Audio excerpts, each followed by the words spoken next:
All right, what's up, y'all? It's your boy Vinnie-Dangerous, and I'm back with another installment of Dangerous Minds. We are back in this finally, the first episode for LinkitTV. Shout out to Bash for giving the podcast has been running for about 4 years now, a new platform to showcase just new topics, uh, you know, uh, other independent artists that I'm able to get on here, and yeah, I'm excited. You know, and for the first episode, I have an NC hip hop legend in the building with us today, Big S.I.N. Yo, tell the people. Well, I guess give a shout out to the people, man. What's good at peoples? Shout out to Lincoln TV. Um, Yes. go by the name of Big S.I.N. Like you can find me on IG at Big S.I.N NC, on Twitter at Big S.I.N NC, YouTube Carolina Big Boy. That's the channel. You know what I'm saying? Check me out. You know what I'm saying? Got some dope content on there. You know. Yeah, word. Yeah, and I know you just put out a recent project, the Big Hulk Smash, earlier Yes, this year. sir. Yo, tell me about that project. First of all, the title, and then what kind of inspired you to put out this project at the beginning of 2021? Well, like I had last year I dropped a project called Grind to You Famous, Hmm. and I didn't really get to promote that because of the pandemic. So then when the pandemic hit and all the craziness happened, I dropped a project called Sin 315. And that project, I call it a pandemic project because it was just pretty much about like politics and the pandemic and like social media and stuff like that. So after that, after that crazy summer, and the whole George Floyd situation, like as a black man, I just had an anger in me. Like I just felt angry. Like, so Hmm. I came up with two songs, you know what I'm saying? One was called It's Time to Hulk Smash. The other was called Stay Black and Die. So it was just the energy. It was just like a kind of an angry energy.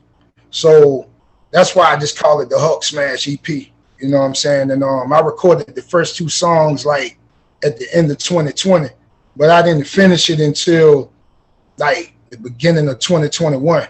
You know what I'm saying? But it came from an angry place. Like, Yeah, most definitely. Like with my most recent project, and I just felt like that was just the energy around a lot of people. Just yeah, locked in and watching the BS, stuff like with George Floyd and Breonna Taylor and Ahmaud Arbery and just all these different things like we've seen before, but it yeah, just kind of felt like it hit a little different. The fact that we were supposed to be in a state of, hey, everybody, let's come together, let's keep each other safe.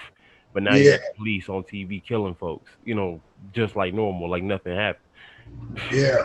And it's like that George Floyd situation. It's like that kind of like just took it over the top. Like, you know what I'm saying? Like Yeah. just it was just, you know what I'm saying? Like, so that's what like inspired them first two songs, man. Just just the energy from that, you know. Yeah, like that, that was to me, I said that was the most blatant, disgusting act because all of them are, heinous with the police doing Yeah, unarmed black folks, especially in situations like his where he was no threat to them. But I just yeah, felt like that was the most blatant. You just spit in the face to a lot of people, like the cameras in front of him. There's people, yeah, witnesses around him. It's in broad daylight, and he just he was unfazed. It just shows how corrupt this system is. I really enjoyed that track, "Stay Black and Die" on your project. That one and "False Prophets." Uh, okay. Appreciate it. I love the message behind your stuff. Oh yeah, no problem, man. Yeah, I love the message behind your stuff. Like, what usually inspires your music when you're putting this stuff together? I know you spoke about the inspiration with the Hulk Smash EP, but I guess just in general, like when Big Sin goes into the studio, like how do you pull your inspiration? Just everyday like situations. Just I try to make music that make people think, like that can touch people's soul, like you know what I'm saying? Like, cause I know there's like a lot of people like they almost robotic in a sense, you know what I'm saying? So I try to make music to penetrate that, like just to make people think and just to be different and Yeah. stand out. Cause like I don't care about no record deal. I don't care about fame and you know what I'm saying, stuff like that. I just care about like just touching people and like changing people's mindsets. You know what I'm saying, and inspiring people to be better. You know what I'm saying, like so. That's where like my inspiration come from. Stay Black and Die. That was just how I was feeling at the time. You know what I'm saying? False prophets. That was just something that like needed to be talked about. You know, a lot of people ain't gonna talk about it. So Oh, most definitely, man. Like matter of fact, let me pull this up because there was this one. Like I love the whole EP, but there was just one that like False Prophets is the one that just kept circulating in my mind. Like this line that you said, "All men created equal is a hypocrisy." yeah, Yeah, I love that line because it's so true. But yeah. like it's so many different ways you can interpret that. Like, what was your inspiration behind that line specifically? Because that one really stuck out to me when I was listening. That you know that like we not all equal. Like it ain't like we still not equal. Like there's no equality. Like when you are a black man, you know what I'm saying? Like you at a disadvantage, like automatically. Like you know what I'm saying? It's like you got a million obstacles in front of you, like, and then you know if you're a certain race, it's like you know it ain't no obstacles, like it's just you inheriting like money like from slave labor, like you know what I'm saying. So Hmm. you know with us, you know what I'm saying, it's just harder for a black man. You know we at the bottom of the totem pole, you know. So Word. like that's where that line came from. It's just you know we not equal. So like you know that line even being in existence, like you know what I'm saying, it need to be erased because you know what I mean it ain't real. Oh, especially when when those uh, forefathers is what they call them for the United States when they put together the Constitution. They didn't have Yeah, us in mind. They didn't have black women in mind. They didn't have nobody but themselves. They didn't even have white women in mind when they wrote nah, it. It was about it was strictly for white wealthy heterosexual men. One thing I like one way I interpreted that line too, and like kind of a positive spin on it, which I thought was dope because how like black folks our genetic gifts are so sought after. yeah, So and so cause like in a lot of situations you see it in sports, you see it in music or creative spaces in general, or even in academics when we're not being held down by the way that this educational system is set up. Like yeah, we excel past anybody else, and it's almost like that. All men are created equal line is almost like gaslighting us at this point, yeah, kind of making us. It's almost like saying instead of like we're all on the same, we're all viewed the same, we're all on the same playing field. It's also saying how it's trying to like diminish us to kind of bring us down to their level, kind of thing. yeah. I was feeling, very black and positive. So that's how I kind of came up with that spin because it was Juneteenth yesterday of this time of recording. And I was really feeling dope. And like, listen to that, like that line just kind of stuck out to me for both meanings. Word. So That's tell what's me good. about, like the beginning of your career. 'Cause I know this isn't your first project at all. And I know you said you have another one that's coming out sometime later, possibly like later this year. Like in the beginning, like how did things get started for you? Like first, how did what's the I know you said that I mean your name is Big Sin, Yeah. SIN. What's the meaning behind that, and like really how did you get started with music? Like well, it just started like when I was young, like my mom had got me a karaoke machine, you know what I'm saying? And Oh, dope. I used to buy like other people instrumentals and we used to just record, you know what I'm saying? Like all the kids like in the city, they used to all come to the crib and we used to just record music, you know what I'm saying? And you know, that's just how I started. I pretty much I started out you know, just rapping like battling, you know what I'm saying, at school, stuff like that, you know what I'm saying? And it just the love and the passion just grew, you know, over time. Um I had a chance to like perform at the Apollo before, Oh, that's you dope, know what I'm man. saying? Like you know, it's been a journey, man. It's been it's been a real good journey. Like you know, if I stop doing music tomorrow, like you know, I didn't accomplish things that I never like thought I would ever accomplish, like and seen things I never thought I would ever see. Big S.I.N name came from like they used to call me like Sin, like that was like my nickname, and you know, so it was like my rap name. I just made it my rap name or whatever, and like one of my homies, he was like, you know what I'm saying, he was like, you should put Big on the front of your name, because I was like bigger, you know what I mean? I was probably weighing damn near 300 pounds. I was a big dude. So I just threw Big in front of it, you know what I'm saying? Plus, I'm a fan of Big Daddy Kane and Big L, you know what I'm saying? So I just kind of threw that on there to pay homage to them too, you know, and then the S.I.N stand for Southern Ill Nigga. Oh, that's dope. That's Yeah. dope. I didn't know that that's what the acronym standing for. Yeah, that's fly, man. Yeah. Because I wanted to bring it's like, I'm a southern lyricist. I consider myself a southern lyricist, so I want to always represent that, you know what I'm saying? Like, even if I don't do the typical southern like hip hop, I want to represent that southern hip hop, you know what I'm saying? Like, so that's why I call it that, Southern Ill Nigga. Yo, word. That's dope, man. I like that. Yo, Southern Ill Nigga. That's dope. Like, I know you said that you also performed at the Apollo, which is really dope. Like, somebody because you're from Henderson, North Carolina. That's correct. Yeah, yeah. Yeah, somebody from Henderson making it to the Apollo. That's real. That's real dope. That's a dope ass accomplishment, man. Like, Yeah, it was. like I know that you said that you've had some other highlights. Like, what was some other career highlights that you would consider like your biggest accomplishments at this point of your career? Um, I had a song in a BET film, like on a soundtrack. The movie was called "I Do I Did." It starred like, yeah, I had music in that, and like the song was like played on BET, and like, you know what I'm saying, and that was like the biggest accomplishment. But like, you know what I'm saying, because like I just heard myself on BET. That was like, you know what I'm saying. But you know, I didn't get comfortable like with that. I just wanted more, you know what I'm saying. But one thing that taught me was like, you know, you don't need no label. You know what I'm saying? You could do it independently, like, and you know what I'm saying, and you can build and grow. You know what I mean? So that's one thing I learned from that. I'm featured in 2 movies. One is called Messy 2.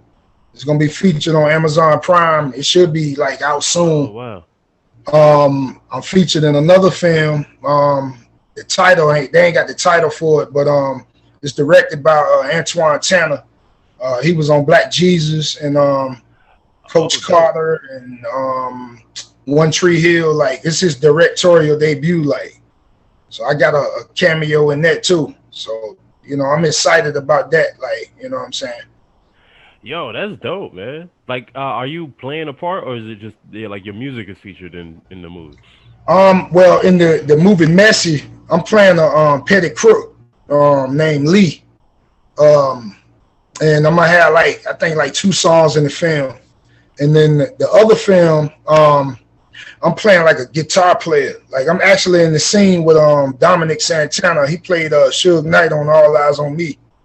Like, he was dope. I remember him. Yeah, he was on stage singing, and like I was playing the guitar or whatever. I ain't never played a guitar a day in my life, but they was like, "We need you to play the guitar." I'm like, okay. So I turned into Jimi Hendrix up there. You know what I'm saying? But Dominic Santana, he from North Carolina. That was crazy. Like, I never knew that. Like, you know. So that, you know, that was an accomplishment I'm excited about. Yo, that is dope, man. And it's really dope that you're able to do all this stuff independent, because, you know, like, I mean, because you've been around for a minute, and like people are just now understanding that they could do a lot, you know, on their own. They don't need these labels, you know, as much as they felt like they needed, you know, 20, 30 years ago.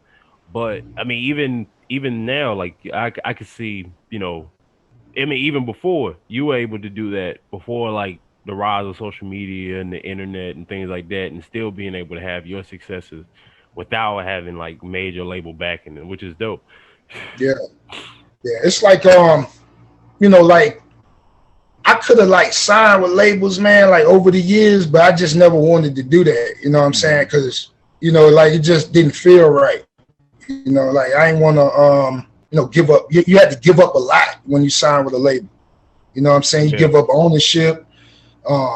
You give up freedom to make the music you want to make. You know what I'm saying? Like you can't put the music out when you want to put it out. You know what I'm saying? It's like you just give up a lot. So that's why I never signed with labels. I probably could have signed with some labels, and you know what I'm saying, and could have been the biggest thing ever. But I just like kept my integrity, man, and just Yo, stayed did on the anybody ground. hit you with like a crazy offer at one point?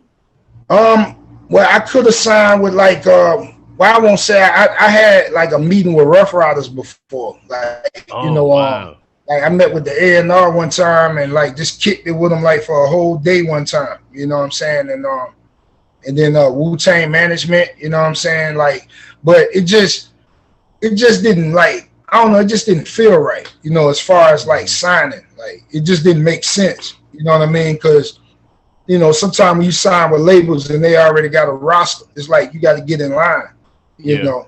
And you know what I'm saying? And like with the way the industry is, sometimes like, you know, you might get shelved, you might be on the shelf for like 5 years, Hmm. 6 years. That's time you can't get back. You know what I'm saying? And like once people wait for your project like a year, it's like they moving on after that. So you might get off the label like 7 years later, and then you know you ready to put it out. They ain't interested no more. You know what I'm saying? Yeah. So it's just it's a lot when you sign with a label. Like you gotta like if you're gonna sign with a label, it's best to build yourself independently and get some legs to stand on. Then you can make some demands.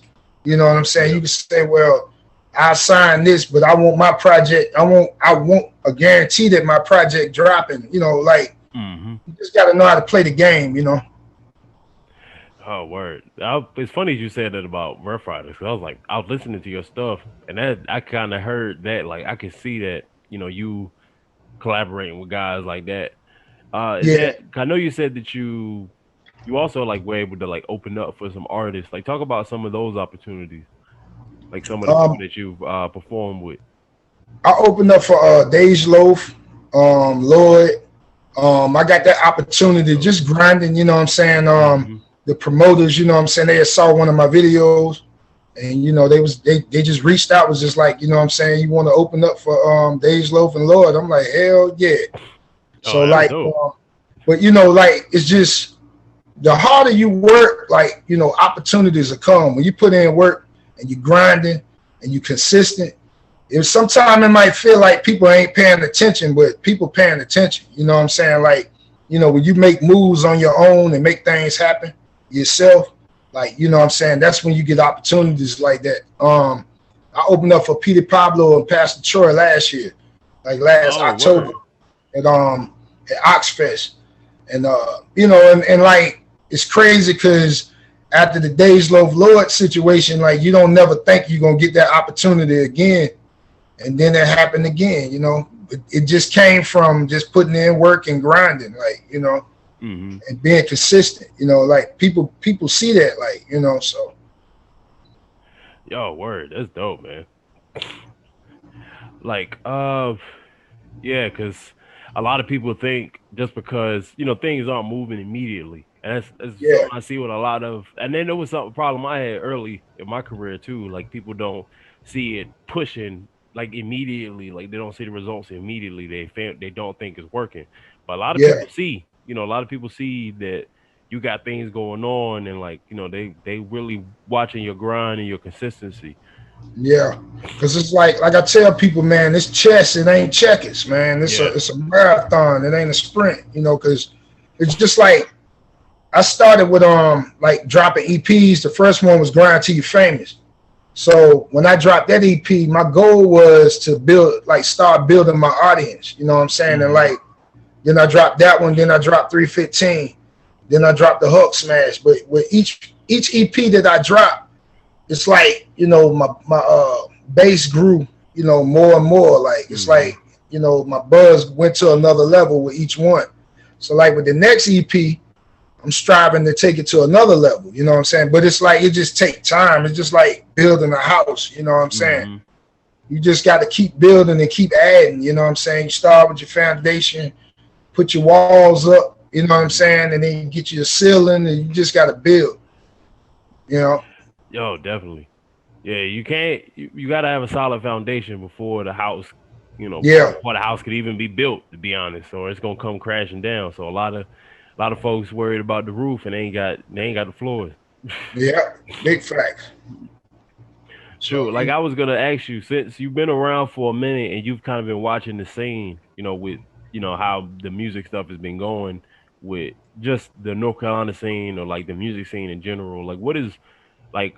I guess like one of the things that you like really enjoy watching and you really enjoy about it, and then what about like the stuff that you're not a big fan of that you wish uh, would change? what like what I do, I try to stay in tune with what's going on. You know what I'm saying? I try not to like get consumed by it. You know what I'm saying? Because Mhm. it changed so much. Like the players change. You know, a Yeah. lot. You know what I'm saying? Like because you got cats that was like buzzing like 10 years ago. Like they ain't even doing music no more. Like so. Yeah. I just, I stay in tune and I pay attention to what's going on and who rocking and who doing this and who doing that. But I don't let it consume me. I just focus on like what I'm doing. One thing I would like to see change. I would like to see just more originality. Like Yeah. more people be themselves like with their music, and as opposed to just like making what everybody else making or making a certain type of music to get on the radio or trying to cater to this audience. Hmm. I mean, just do you and be yourself, like, and tell your story. Like somebody can relate. Like I don't care what you do. Like if you could be working at a post office. You know what I'm saying?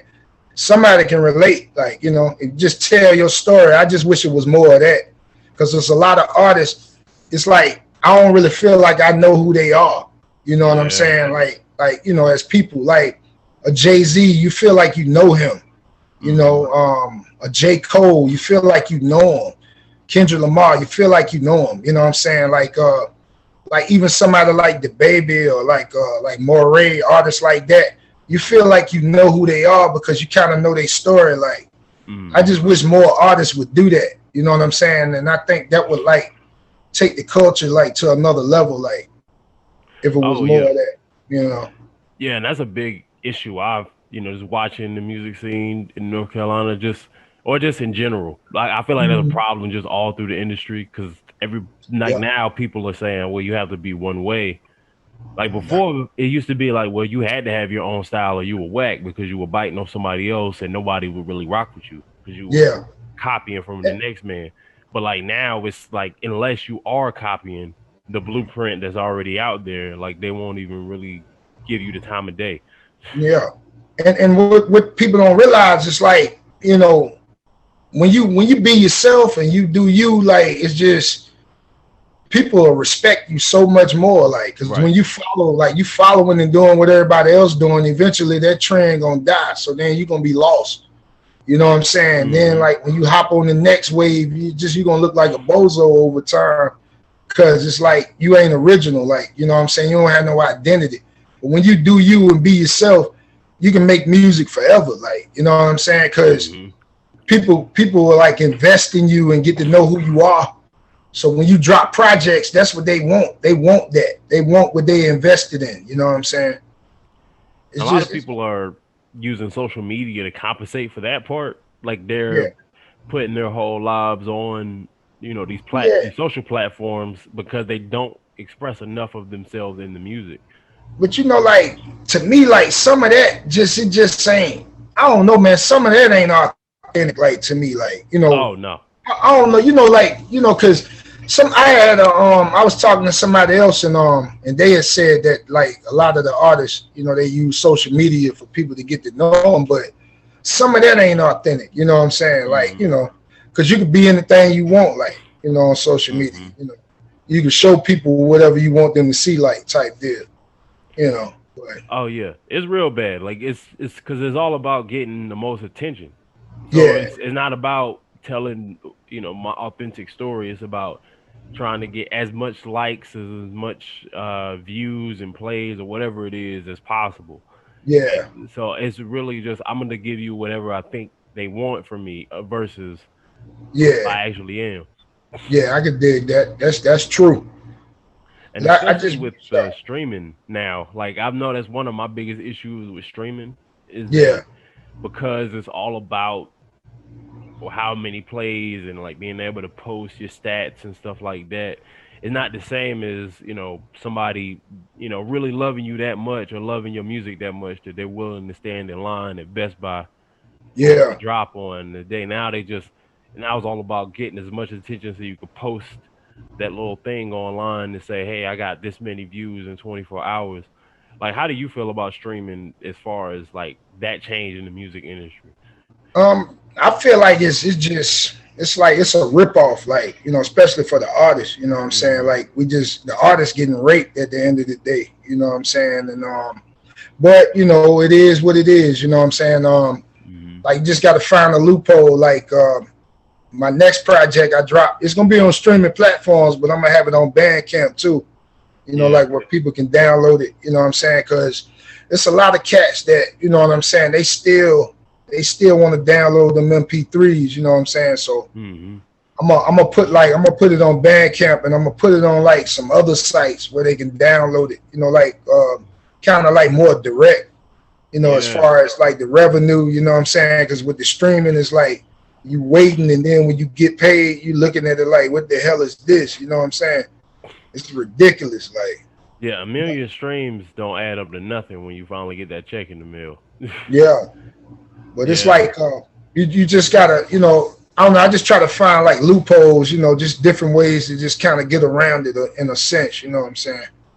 Oh, I feel that. Bandcamp is a great platform for that. Like Yeah, I try to put all my projects there as well as the streaming platform just because I know like especially for people that really enjoy the music and really just want to support me, that's yeah, like they'll go there and like I'll get more out of it from that yeah, platform versus like Spotify. So yeah, like there's some direct to consumer type of platforms like that are always better, like better yeah, in the long run, especially in a financial sense. yeah. Big fact. But I'm gonna use the streaming platforms too, though. I'm gonna still put it out on the streaming because like the projects I've been putting out, they've been getting like some decent streaming numbers. I was surprised. You know what I'm Oh, saying? that's dope. Yeah, I was kind of surprised at first because like when I first dropped I dropped an album called Soul Man before I started dropping these EPs, and that was like the first project. Well, I won't say it wasn't the first one, but it was like the first one where I actually paid attention to like the streams, and you know what Hmm. I'm saying, and I just seen them grow, over time. So I'm gonna use that too, but just the money is disgusting though. Like, Yeah, I don't even really pay attention to it as much. I just it's really whatever I get, the feedback I get from the people, and I think yeah, that's more valuable, man. What is so we're gonna go ahead and wrap this up, man. I really appreciate you yeah, joining the podcast. I anytime. definitely make sure anybody watching this, y'all go out and check out the Big Hulk Smash EP.